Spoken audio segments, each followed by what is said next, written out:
पुरुषोत्तम मास कथासार महात्म्य अध्याय 3।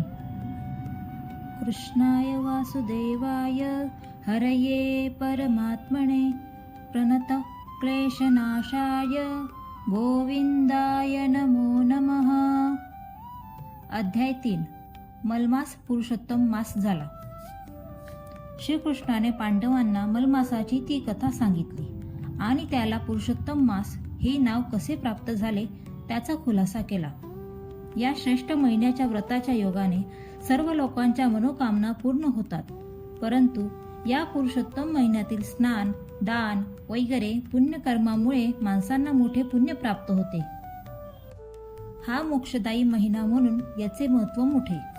अशा प्रकारे महत्त्व पावलेला तो मलमास पुरुषोत्तम मास म्हणून श्री विष्णूंबरोबर गरुडावर बसून वैकुंठ लोकात आनंदाने परत आला। विष्णूसह वैकुंठात राहिल्यामुळे पुरुषोत्तम मासाला खूपच धन्यता वाटली। नंतर श्रीकृष्ण पांडवांना म्हणाला, तुम्ही वनवासात आल्यापासून दर 3 वर्षांनी येणाऱ्या त्या अधिक मासात भगवान पुरुषोत्तमाची सेवा कधीच केली नाही।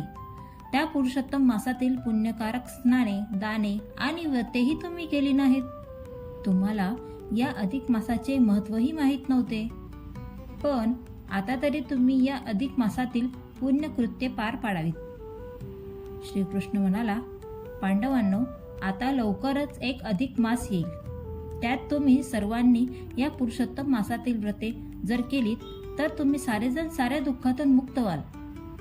तुम्हाला जी ही सध्या दुःखे भोगावी लागत आहेत ती पूर्वजन्मात जी तुमच्या हातून कळत न कळत पापे घडली, ज्या ज्या गोष्टी चुकल्या, जे जे अपराध घडले, त्या सर्वांचे फळ तुम्हाला या जन्मात भोगावे लागले।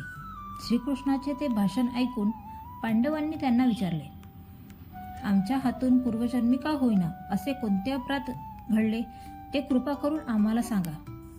श्रीकृष्ण म्हणाला, ही पांचाली म्हणजे माझी बहीण द्रौपदी, हिच्याकडून पूर्वजन्मी या महान पुण्यकारक पुरुषोत्तम मासाची अवहेलना झाली आणि त्यामुळेच तिला या जन्मी 5 पती मिळाले आणि सम्राज्ञी असूनही हिला वनवासातील हाल अपेष्टा भोगाव्या लागल्या। ती हिची पूर्वजन्मीची कथा आता मी तुम्हाला सांगतो, ती शांतपणे ऐका। ती कथा पुढे 4थ्या अध्यायात दिली आहे।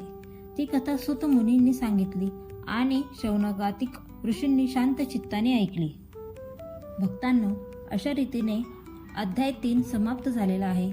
तरी अजून ज्यांनी अध्याय 1 आणि 2 चे श्रवण केलेले नाही त्यांनी आत्ताच त्वरित जाऊन त्याचे श्रवण करावे आणि व्हिडिओ आवडला असेल तर व्हिडिओला लाईक, शेअर आणि चॅनलला सबस्क्राईब करून बेल आयकॉनवर प्रेस करा, जेणेकरून पुढच्या व्हिडिओचे नोटिफिकेशन्स तुम्हाला लवकरात लवकर मिळतील।